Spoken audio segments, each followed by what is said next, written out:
సామాన్యుడి న్యూస్ కి స్వాగతం. మొదట ముఖ్యాంశాలు. గుంటూరు లాడ్జ్ సెంటర్లోని పోతులూరి వీరబ్రహ్మేంద్ర స్వామి దేవస్థానం నందు 331వ ఆరాధన మహోత్సవాలు ఘనంగా నిర్వహించామని తెలియజేసిన దేవాలయ కార్యనిర్వహణ అధికారి జి శ్రీనివాసరావు.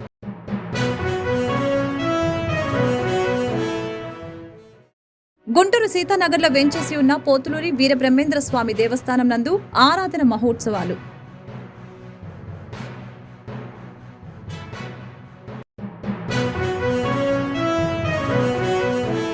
ఏపీలో ఇసుక అక్రమ త్రవ్వకాలపై సుప్రీంకోర్టు ఆగ్రహం. సుప్రీం ఆదేశాలను పట్టించుకోకపోవడంపై ధర్మాసనం మండిపాటు. అక్రమ త్రవ్వకాలు నిలిపివేసేందుకు సుప్రీం ప్రత్యేక కమిటీల ఏర్పాటు.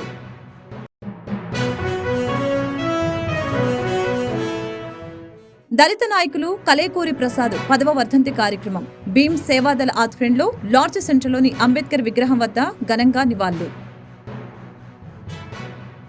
దళిత నాయకులు కలేకూరి ప్రసాద్ 10వ వర్ధంతి కార్యక్రమం భీమ్ సేవాదళ ఆధ్వర్యంలో లాడ్జ్ సెంటర్లోని అంబేద్కర్ విగ్రహం వద్ద ఘనంగా జరిగింది.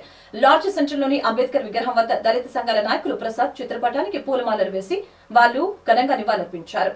కలేకూరి ప్రసాద్ దళితుల్ని తన పాటల ద్వారా చైతన్యపరిచారని అన్నారు. దళితుల పోరాటంలో భాగస్వాములై దళితులకి అండగా నిలిచారని తెలిపారు. ఆయన ఆశయాలను ముందుకు తీసుకువెళ్లేలా ప్రతి ఒక్కరు కృషి చేయాలని కోరారు. ఈ కార్యక్రమంలో మాల ఐక్యవేదిక సేవా సమితి అధ్యక్షులు స్టాలిన్ బాబు, రాజు, నల్లపు, నీలాంబరం తదితరులు పాల్గొన్నారు. కలేకూరి ప్రసాద్ అన్న వర్ధంతి 11వ వర్ధంతి సందర్భంగా ఒక మాల కులంలో పుట్టి మంచి కవి, మంచి రచయిత కలేకూరి ప్రసాద్ అన్న మరి ఆయన లేకపోవడం అనేది మాకు తీరని లోటు. అలాంటి గొప్ప నాయకులు కూడా వాళ్ళు చాలామంది కనుమరుగైపోయారు.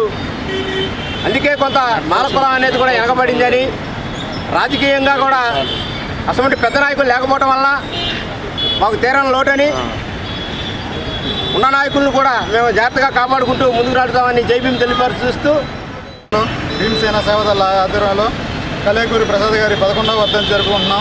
మరి సినీ రచయిత, పాత్రికేయుడు, కవి, దళిత ఉద్యమంలో ఆయన పాత్ర ఎంతో కీలకమని నేను తెలియజేస్తున్నాను. మరి ఆయన ఈరోజు లేకపోవడం చాలా బాధాకరం. మరి ఆయన రాసిన పాటలు ఎన్నో ఈ దేశ వైద్యులు వెళ్ళినాయని నేను తెలియజేస్తున్నాను. మరి ఒకసారి కలేకూరి ప్రసాద్ అన్నకి జోహార్లు అర్పిస్తూ అందరికీ జై భీమ్. ఈరోజు కలేకూరి ప్రసాద్ అన్న 11వ వర్ధంతి జరుపుకుంటున్నాం గుంటూరులో. కలేకూరి ప్రసాద్ అన్న దళిత ఉద్యమానికి ఒక ఎన్నుముక్కలాగా పనిచేశాడు. దళితులకి ఎక్కడున్నా కానీ ఆయన యొక్క ఒంట్లో బాగపోయినా కానీ డప్పు ప్రకాష్గా ఆయన యొక్క మాటని పాటగా పాడి వినిపించేవాడు. అలాగా ఎన్నో వర్గాలకి, ఎస్సీ, ఎస్టీ, బీసీ, మైనారిటీ వర్గాలకి మేము ఉండమని చెప్పి కారంచేడు, చుండూరు, లక్ష్మీపేట అనేక ఉద్యమాల్లో మన కలేకూరి ప్రసాద్ అన్న ఎంతో పనిచేశాడు. ఆయన్ని మన దళితులందరూ కూడా గుర్తించుకోవటం, ఆయన వర్ధంతులు, జయంతులు జరుపుకోవటం, మన నాయకులు కష్టపడ్డ వాళ్ళకి మనం ఇచ్చేది ఏంటంటే ఇదే ఘనమైన నివాళి ఇటువే. ఇంకా మనం ఏమి ఇవ్వలేం కాబట్టి ఆయనకి ఘనమైన నివాళి ఇస్తున్నాం అని చెప్పి తెలియదు. గుంటూరు లాడ్జ్ సెంటర్లోని పోతులూరి వీరబ్రహ్మేంద్ర స్వామి దేవస్థానం నందు 331వ ఆరాధన మహోత్సవాలు ఘనంగా జరిగాయని దేవాలయ కార్యనిర్వహణ అధికారి జి శ్రీనివాసరావు తెలిపారు. ఈ సందర్భంగా ఈవో శ్రీనివాసరావు మాట్లాడారు. పోతులూరి వీరబ్రహ్మం గారి 331వ ఆరాధన మహోత్సవాలు ఉదయం నుంచి ఘనంగా నిర్వహిస్తున్నామని తెలిపారు. ఉదయం స్వామివారికి అభిషేకాలు, విశేష పూజలు నిర్వహించడం జరిగిందని తెలిపారు. సాయంత్రం గుడి పురవీధుల్లో స్వామివారి ఊరేగింపు కార్యక్రమం జరుగుతుందని తెలిపారు. భక్తులందరూ ఈ కార్యక్రమంలో పాల్గొని జయప్రదం చేయాల్సిందిగా కోరారు.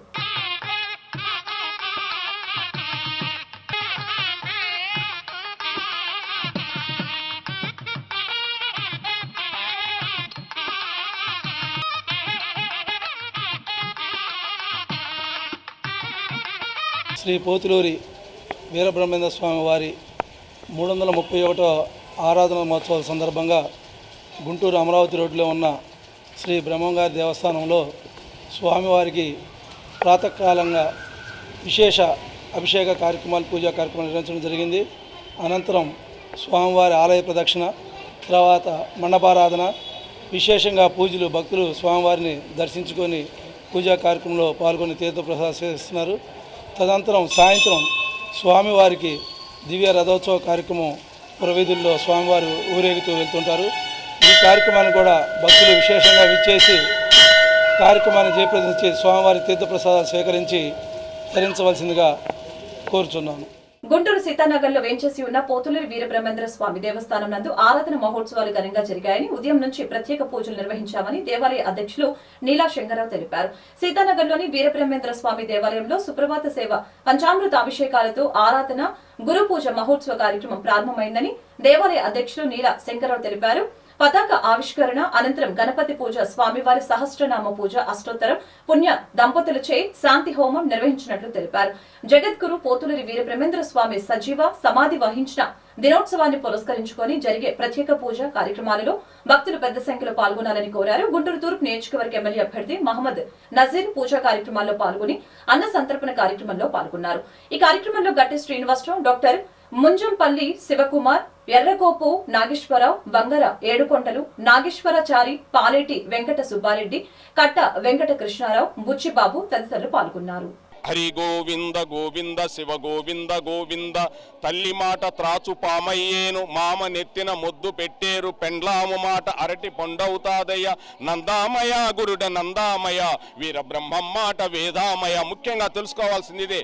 గుంటూరు సీతానగరం 1వ లైన్లో వేయించేసినటువంటి జగద్గురు శ్రీ మధ్విరాట్ పోతులూరు వీరబ్రహ్మేంద్ర స్వామి దేవాలయంలో ఈరోజు 331వ ఆరాధన మహోత్సవం అత్యంత వైభవంగా దిగ్విజయంగా జరుగుతుంది. దీనికి 50 మంది భక్తులు అన్నప్రసాద తీర్థప్రసాదాల కోసం, అన్న వితరణ కోసం విచ్చేసి ఉన్నారు. వారందరూ కూడా స్వామివారి తీర్థప్రసాదాలు తీసుకొని స్వామివారి కృపకు పక్షులు కావాలని ప్రార్థిస్తా ఉన్నాం. ఏరియాల్లో ఎన్నో నగరాల్లో వీధుల్లో కూడా ఈ రోజున ఈ బ్రహ్మంగారి ఆరాధనోత్సవము జరుపుకోవడానికి ఎంతోమంది ఉత్సాహవంతులుగా 331 ఆరాధన జరుపుకోవడం కోసం ఎంతోమంది సన్నాహాదులయ్యి దీనికి ఎంతోమంది భక్తులు కొన్ని వేలాది మందిగా వచ్చి స్వామివారిని దర్శించుకొని స్వామివారి తీర్థప్రసాదాలు స్వీకరిస్తున్నారు. దీనికి ఎంతో ఆనందంగా ఉన్నది. ఈ గుంటూరు నగరంలో ఉన్న మన లాడ్జి సెంటర్ బ్రహ్మంగారి దేవాలయం కానీ, అదేవిధంగా సీతానగర బ్రహ్మంగారి దేవాలయం కానీ, మారుతినగర్లో ఉన్న బ్రహ్మంగారి దేవాలయం కానీ ఎంతోమంది భక్తులు విరివిగా వచ్చి స్వామివారిని దర్శించుకొని వారి ఆశీస్సులు పొందుతున్నారని చెప్పి మనసారా కోరుకుంటూ ఫస్ట్ లైన్లో వేంచేసి ఉన్న శ్రీ మధ్విరాట్ పోతులూరి వీరబ్రహ్మేంద్ర స్వామి 331 ఆరాధన మహోత్సవాలు నిన్న సాయంత్రం 6 గంటలకు ఊరేగింపు కోలాటాలతో అట్టహాసంగా ప్రారంభమయ్యాయి. వర్షం కూడా జయజనాయన కరుణించి కరెక్ట్గా అన్నప్రసాదాల టయానికి వర్షాన్ని ఆపారు. యావత్ భక్తులు వచ్చి తీర్థప్రసాదాలు స్వీకరించి జయజనాయన కృపకి పాత్రలు కావాలని మనసారా కోరుకుంటున్నాం. ఏపీలో ఇసుక అక్రమ త్రవ్వకాలపై సుప్రీంకోర్టు ఆగ్రహం వ్యక్తం చేసింది. సుప్రీం ఆదేశాలను పట్టించుకోకపోవడంపై ధర్మాసనం మండిపడింది. అక్రమ త్రవ్వకాలు నిలిపివేసేందుకు సుప్రీం ప్రత్యేక కమిటీలను ఏర్పాటు చేసింది. అయినా ఇప్పటికీ ఏపీలో ఇసుక అక్రమ త్రవ్వకాలు ఆగటం లేదని మాజీ మంత్రి నక్కా ఆనందబాబు మండిపడ్డారు. మాజీ మంత్రి నక్కా ఆనందబాబు మాట్లాడుతూ మార్చి 2023లో ఎన్జీటీ నేషనల్ గ్రీన్ ట్రిబ్యునల్ రాష్ట్రంలో ఇసుక అక్రమ త్రవ్వకాలను ఆపాలని ఆదేశాలిచ్చింది. ఆయన అక్రమ త్రవ్వకాలను అడ్డుకోలేదు. అక్రమ త్రవ్వకాలు జరగలేదంటూ రాష్ట్రంలో ఉన్న కలెక్టర్లు ఒకే రకమైన నివేదికను ఇచ్చి కోర్టును మభ్యపెట్టారు. ఎటువంటి అనుమతులు లేకుండా యథేచ్ఛగా ఇసుకను త్రవ్వేశారు. జగన్ రెడ్డి కనుసన్నల్లో 40,000 కోట్లు ఇసుకను దోచేశారు. రాష్ట్రంలో చట్టవిరుద్ధంగా జరుగుతున్న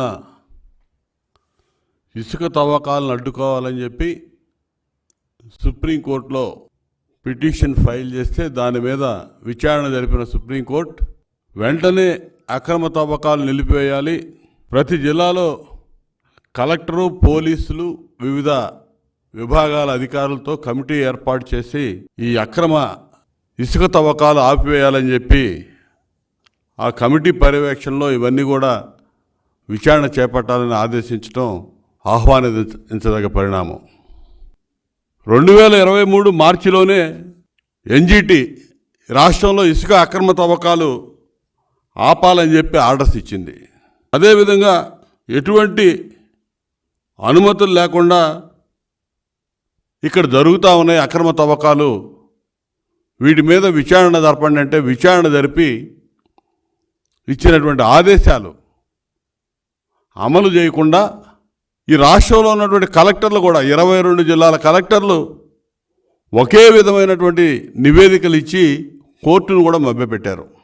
అక్రమ తవ్వకాలు ఏమీ జరగట్లేదని యూనిఫామ్గా ఒకే నివేదికలు సమర్పించారు. అవన్నీ కూడా కోర్టు పరిశీలన చేయడం జరిగింది. డిఎంజీ వెంకట్రెడ్డి కీలక పాత్రధారిగా ఉండి దోచిపెట్టాడు. మైనింగ్, ఫారెస్ట్ మంత్రిగా ఉన్న పెద్దిరెడ్డి ఏ విధంగా దోచుకున్నాడో గతంలోని నిరూపణ చేశామని తెలిపారు. దోపిడీపై పూర్తి ఆధారాలు ఉన్నాయి. జగన్ రెడ్డితో పాటు అధికారులు అందరూ మూల్యం చెల్లించుకునే రోజులు దగ్గరలోనే ఉన్నాయి. ఇప్పటికైనా సుప్రీం ఆదేశాలను గౌరవించి వెంటనే కమిటీలు ఏర్పాటు చేసి ఎవరు దోపిడీ చేశారో వారిపై చర్యలు తీసుకోవాలి. లేదంటే కోర్టు ధిక్కరణ కింద అధికారులు శిక్ష తప్పదు. కూటమి అధికారంలోకి వచ్చిన వెంటనే జైలుకు వెళ్లడం ఖాయమని తెలిపారు. ఎన్జీటీ నేషనల్ గ్రీన్ ట్రిబ్యునల్ ఆదేశాలు లెక్క చేయలేదు, సుప్రీంకోర్టు అంటే లెక్కలేదు, అసలు వ్యవస్థలంటే లెక్కలేదు. వీళ్ళ ఇష్టానుసారం అక్రమంగా ఇసుక తవ్వకాలు సాగిస్తూనే ఉన్నారు యథేచ్ఛగా. నిన్న ఆర్డర్స్ ఇచ్చింది, ఇప్పుడు కూడా రాష్ట్రంలో యథేచ్ఛగా జరుగుతూ ఉన్నాయి. ఇవాళ ఏం చెప్పాలి? సుప్రీంకోర్టు అడిగినప్పుడు మేము కేసులు ఫైల్ చేశామని చెప్పారు. ఎవరి మీద పెట్టారు కేసులు? ఏ కంపెనీ మీద పెట్టారు చెప్పాలి. డిఎంజీ చెప్పాలి సమాధానం. ఏ కంపెనీల మీద పెట్టాడో, ఎవరి మీద పెట్టారో.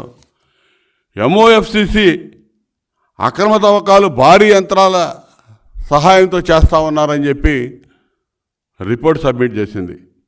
ఎటువంటి పర్మిషన్ లేకుండా వీళ్ళు చేస్తూ ఉన్నారని చెప్పి 2024 ఫిబ్రవరిలో. ఇప్పుడు వీళ్ళ పర్యవేక్షణ, రాష్ట్ర ప్రభుత్వ పర్యవేక్షణ లేకుండా సుప్రీంకోర్టు పర్యవేక్షణలో జరపాలి రేపటి నుంచి. ముఖ్యమంత్రికి తాబేదారుగా పనిచేస్తున్నటువంటి ధనంజయ రెడ్డి చెప్పాలి.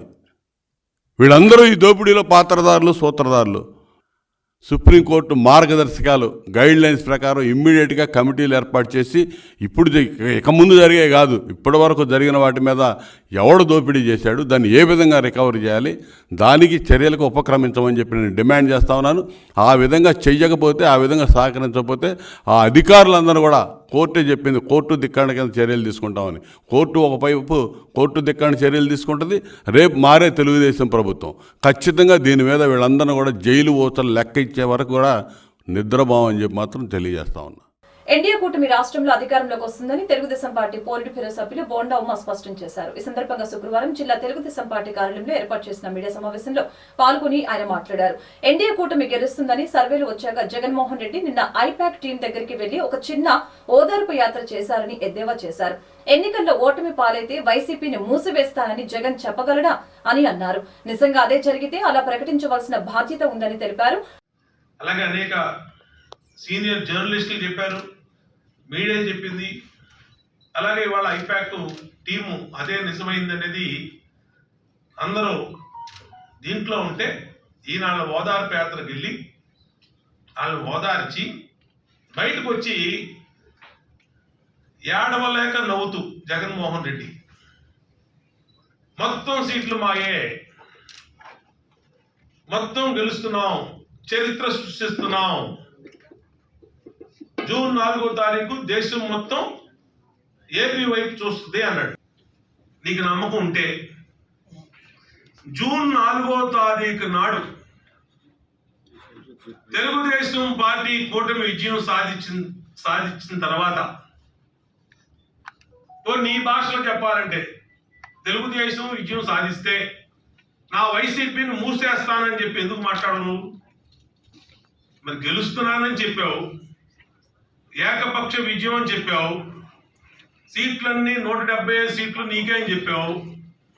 మరి అన్ని సీట్లు నీకే అయినప్పుడు రాని పక్షంలో వైసీపీ పార్టీని మూసేస్తానని కూడా ప్రకటించాల్సిన బాధ్యత నీ మీద ఉంది జగన్ రెడ్డి. అది కూడా ప్రకటించు. వస్తే నువ్వే ప్రజలు మ్యాండేట్ ఇస్తే, ఎవరికి మ్యాండేట్ ఇస్తే వాళ్ళు రూల్ చేస్తారు, అది వేరే విషయం. ఐపాక్ ఆఫీస్ లో కోతలు కోసారని, వెనుక కూర్చున్న బొత్స ముఖం చూస్తూ ఉంటే అర్థమవుతుందని తెలిపారు. ఓటమి ఖాయమని ఐపాక్ స్పష్టంగా చెప్పిందని తెలిపారు. జగన్ పాలనలో ఫలానా వర్గం బాగుందని చెప్పుకోగలిగారా అని ప్రశ్నించారు. అన్ని వర్గాలను నాశనం చేసిన జగన్ ప్రభుత్వాన్ని దించడానికే అర్ధరాత్రి 2 వరకు ప్రజలు ఓటు వేశారని గుర్తు చేశారు. 15 క్రెడిబిలిటీ ఉన్న సర్వే సంస్థలు చెబుతూ ఉంటే ఇంకా మేము అధికారంలోకి వస్తామని అనటం మూర్ఖత్వమేనని పేర్కొన్నారు. 170 సీట్లు నీదే అంటున్నావు, చరిత్ర సృష్టిస్తున్నావు అంటున్నావు, తిరగరాస్తున్నావు అంటున్నావు, ఏదేదో పెద్ద పెద్ద కోతలన్నీ కోసావు నేను ఐపాక్ ఆఫీస్లో. నువ్వు కోసిన కోతలకి నీ వెనకాల బొత్స సత్యనారాయణ ఉన్నాడు, ఒకసారి ఫోటో చూడు, ఏడుపు మొహం వేసుకున్నాడు బొత్స సత్యనారాయణ. అట్లాగే పెద్దిరెడ్డి రామచంద్రారెడ్డి.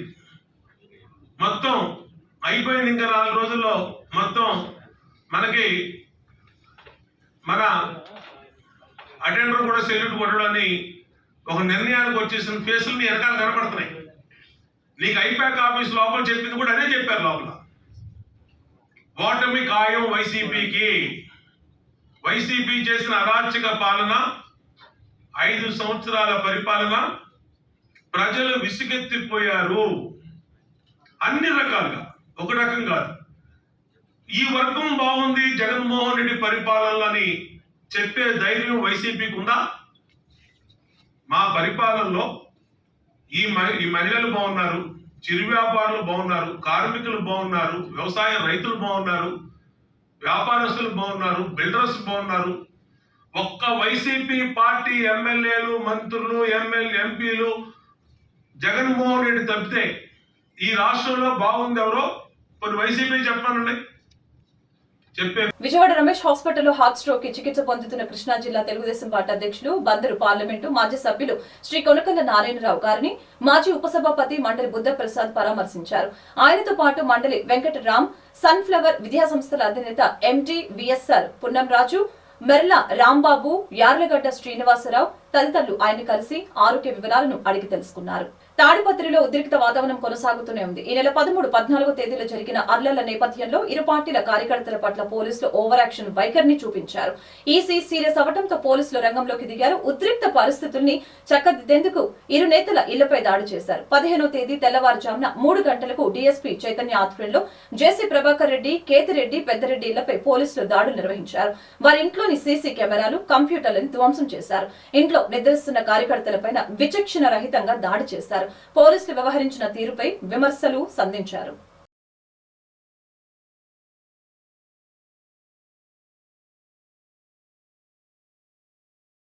తాజాగా బంగారం, వెండి ధరలు తగ్గాయి. దేశ రాజధాని ఢిల్లీలో 22 క్యారెట్ల 10 గ్రాముల బంగారం ధర 67,750 రూపాయలు ఉండగా 24 క్యారెట్ల 10 గ్రాముల బంగారం ధర 73,900 రూపాయలుగా ఉంది. హైదరాబాద్, విజయవాడలో 22 క్యారెట్ల 10 గ్రాముల బంగారం ధర 67,600 రూపాయలు ఉంది.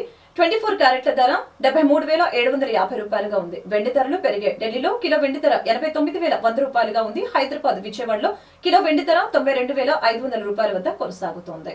దేశీయ స్టాక్ మార్కెట్లు శుక్రవారం ట్రేడింగ్ సెషన్ ని లాభాల్లో ముగించాయి. బీఎస్ఈ సెన్సెక్స్ 680 పాయింట్లు పెరిగి 73,664 వద్ద స్థిరపడింది. ఎన్ఎస్ఈ నిఫ్టీ 203 పాయింట్లు వృద్ధి చెంది 22,404 వద్ద ముగిసింది. ఇక 290 పాయింట్లు పెరిగిన బ్యాంక్ నిఫ్టీ 47,977 వద్దకు చేరింది. పారిశ్రామిక రంగానికి కొన్నాళ్లుగా ఏర్పడ్డ గడ్డు పరిస్థితుల్లో ఏ విధమైన మార్పు కనిపించడం లేదు. ఇందుకు ఉదాహరణగా విజయనగరం జిల్లా కొత్తవలస మండలంలోని అప్పన్నపాలెం వద్ద గల జిందాల్ స్టెయిన్లెస్ స్టీల్ కర్మాగారం మరోమారు మూతపడటమే. దశాబ్దాల కాలంగా ఇక్కడ నెలకొల్పిన పరిశ్రమలతో వందలాది మంది ఉపాధిని పొందుతూ ఉన్నారు. విజయవంతంగా కొనసాగిన ఈ పరిశ్రమకు 2020-21 మధ్య కాలంలో తీవ్ర ఇబ్బందులతో సంక్షోభం నెలకొంది. దీంతో అప్పట్లో దాదాపు 11 నెలల పాటు కంపెనీ మూతపడింది. మళ్లీ ప్రస్తుతం పరిశ్రమ ఉత్పత్తికి గాను ముడి సరుకులు లభ్యం కాకపోవడం, రవాణా వంటి ఇబ్బందులు కారణమంటూ శుక్రవారం ఉదయం యాజమాన్యం పరిశ్రమ ఆవరణలో నోటీసులు అంటించారు. దీంతో ఒక్కసారిగా రెగ్యులర్, కాంట్రాక్ట్ కార్మికులు సుమారు 325 మంది రోడ్డును పడ్డారు. ఈ విషయమై పరిశ్రమ యాజమాన్య ప్రతినిధి గోపాలకృష్ణ వద్ద ప్రస్తావించగా, ముడి సరుకుల ఇబ్బందులతో గత కొద్ది రోజులుగా ఇబ్బందులు పడుతున్నామని, గడిచిన 10 రోజుల పాటు ప్లాంట్ లో ఏ పని లేకపోయినా కార్మికులకు యాజమాన్యం అవకాశం కల్పించిందని, తప్పని పరిస్థితిలో యాజమాన్యం ఈ నిర్ణయం తీసుకుందని ఆయన స్పష్టం చేశారు. ఇదిలా ఉండగా వివిధ కార్మిక సంఘాల ప్రతినిధులు పరిశ్రమ ఎదుట ఆందోళన వ్యక్తం చేశారు. యాజమాన్యం లే ఆఫ్ నిర్ణయాన్ని వెనక్కి తీసుకోవాలని డిమాండ్ చేశారు.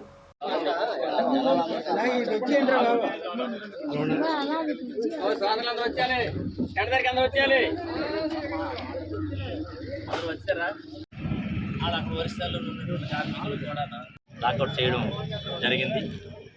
దీనికి స్పందించి జనరల్ డ్యూటీలో ఉన్నటువంటి కార్మికులందరూ కూడా డ్యూటీకి వద్దామని అనుకుంటే ఫ్యాక్టరీ బంద్ అయిందని తెలిసింది. మా కార్మిక వర్గాలు చెప్పిన ఇన్ఫర్మేషన్ ప్రకారంగా కార్మిక నాయకులు అందరమే కూడా హాజరవడం జరిగింది. హాజరైన తర్వాత కార్మికుల తాలూకా మనోభావాలు తెలుసుకున్న తర్వాత యాజమాన్యంతో మరొకసారి సిట్టింగ్ చేయాలనే ఉద్దేశంతో ఇక్కడ ఉన్నటువంటి కార్మిక లీడర్లు అందరమే కూడా మేనేజ్మెంట్తో మాట్లాడడం జరిగింది. మేనేజ్మెంట్తో మాట్లాడినటువంటి విషయాలు, మేము ఫ్యాక్టరీ ఎందుకు ఆపేశారని అంటే రా మెటీరియల్ గత 2 నెలల నుంచి మాకు లేదు, ఫ్యాక్టరీ చాలా నష్టంలో ఉంది కాబట్టి మోయవలసినటువంటి పరిస్థితి ఎదురైందని చెప్పడం జరిగింది. అయితే మరి మేము కార్మిక వర్గాల నుంచి మేము వాళ్ళకి అడిగాము, అయితే మూసేసిన దానికి మా కార్మికులకి ఎంతకాలం మీరు మోస్తారు, ఆ మూసిన కాలానికి మా కార్మికులకి ఏ విధమైనటువంటి న్యాయం చేస్తారు, అది వాళ్ళ జీవనోపాధి సాగాలంటే మీరు ఏం చేయదలుచుకున్నారని మేము అడిగితే వాళ్ళు ఏమన్నారంటే ఒరిస్సాలో ఉన్నటువంటి ఒక ఇండస్ట్రీ మాకు ఉంది, సో ఎంప్లాయర్స్ కానీ కాంట్రాక్ట్ లేబర్ని కానీ వీళ్ళందరినీ కూడా మేము అక్కడికి పంపిస్తాము, కనీసం ఒక 3 నెలల వరకు అయినా సరే మళ్ళీ మేము ఇక్కడ కంప్లీట్గా పర్మనెంట్గా క్లోజ్ చేసేటటువంటి ఆలోచన అయితే లేదు, ఖచ్చితంగా మళ్ళీ తెరుస్తాం. భారత్లో సముద్రంపై నిర్మించిన అత్యంత పొడవైన వంతెన అటల్ సేతుపై ప్రముఖ సినీ నటి రష్మిక మందన్న ప్రశంసలు కురిపించారు. వంతెన నిర్మాణ శైలి ప్రజలకు ఉపయోగపడుతున్న తీరుపై రష్మిక మందన్న ప్రశంసించారు. ఈ మేరకు జాతీయ మీడియాకు ఇంటర్వ్యూ ఇచ్చారు. ఒకప్పుడు 2 గంటలుగా ఉన్న ప్రయాణ సమయం 20 నిమిషాలకు తగ్గిపోయింది. ఇది అస్సలు నమ్మశక్యంగా లేదు. అసలు ఇలాంటిది సాధ్యమైన ఎవరైనా ఊహిస్తారా? అద్భుత మౌలిక సదుపాయాల కల్పనతో ప్రతి ప్రయాణం సులువు సౌకర్యకరంగా మారిందని కొనియాడారు. The journey of 2 hours can be done in 20 minutes. As in, you wouldn't even believe it. Like, who would have thought something like this was possible? And aaj, Navi Mumbai se Mumbai tak or Goa se Mumbai tak or Bangalore se Mumbai tak, when all the journeys made so easily and with such amazing infrastructure, makes me feel proud. जब world के बाकी heritage sites हम देखते थे तो लोग कहते थे कि इंडिया में ऐसे स्ट्रक्चर्स हो ही नहीं सकते, इंडिया का इंफ्रास्ट्रक्चर इस लेवल का हो ही नहीं सकता, इंडिया नहीं बना सकता. तो अब हमने ये कर दिखाया अटल सेतु. हाँ जी. तो वर्ल्ड हमको क्रिटिसाइज करता है, उस पर क्या कहेंगी? अब तो इंडिया ने ना सुनना, they're not willing for it anymore. So I think now at least India is not stopping anywhere. Nobody is saying it's not possible in India, ab ho nahi sakta, or it's impossible for India. Nobody is like, look at our country grow. Like, it's freaking brilliant the way in the last 10 years the country has grown, and the infrastructure today, the planning in our country, the road planning, everything is just brilliant. So ఈ IPL season లో Gujarat Titans కథ ముగిసింది. గురువారం sun Risers తో జరగవలసిన ఆఖరి league match వర్షం కారణంగా రద్దయింది. జీటీ అంతకు ముందు మ్యాచ్ కూడా ఇలాగే వర్షం కారణంగా రద్దయింది. దీంతో ఈ సీజన్ లో కేవలం 12 మ్యాచ్లు ఆడింది, 5 విజయాలు సాధించింది. వర్షం కారణంగా రద్దయిన 2 మ్యాచ్ల్లో చెరో పాయింట్ తో కలిసి టైటాన్స్ ఖాతాలో 12 పాయింట్లు చేరాయి. దీంతో ప్లే ఆఫ్స్ కు వెళ్లే అవకాశం లేదు. చివరి మ్యాచ్ లోనైనా విజయంతో సీజన్ ముగించాలనుకున్న గుజరాత్ ఆశలకు వరుణుడి వల్ల గండిపడింది. ఈ నేపథ్యంలో ఆ జట్టు కెప్టెన్ శుభమన్ గిల్ తమకు మద్దతు ఇచ్చిన అభిమానుల్ని ఉద్దేశించి ఎక్స్ వేదికగా ఓ నోట్ రాశారు. ఇది ఇప్పుడు నెట్టింట వైరల్ అవుతుంది. వార్తలు ముగించే ముందు ముఖ్యాంశాలు మరొకసారి. గుంటూరు లాడ్జి సెంటర్లోని పోతులూరి వీరబ్రహ్మేంద్ర స్వామి దేవస్థానం నందు 331వ ఆరాధన మహోత్సవాలు ఘనంగా నిర్వహించామని తెలియజేసిన దేవాలయ కార్యనిర్వహణ అధికారి జి శ్రీనివాసరావు.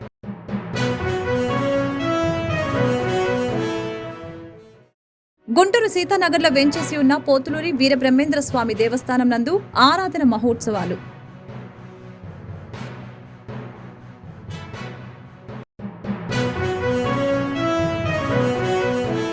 ఏపీలో ఇసుక అక్రమ త్రవ్వకాలపై సుప్రీంకోర్టు ఆగ్రహం. సుప్రీం ఆదేశాలను పట్టించుకోకపోవడంపై ధర్మాసనం మండిపాటు. అక్రమ త్రవ్వకాలు నిలిపివేసేందుకు సుప్రీం ప్రత్యేక కమిటీల ఏర్పాటు.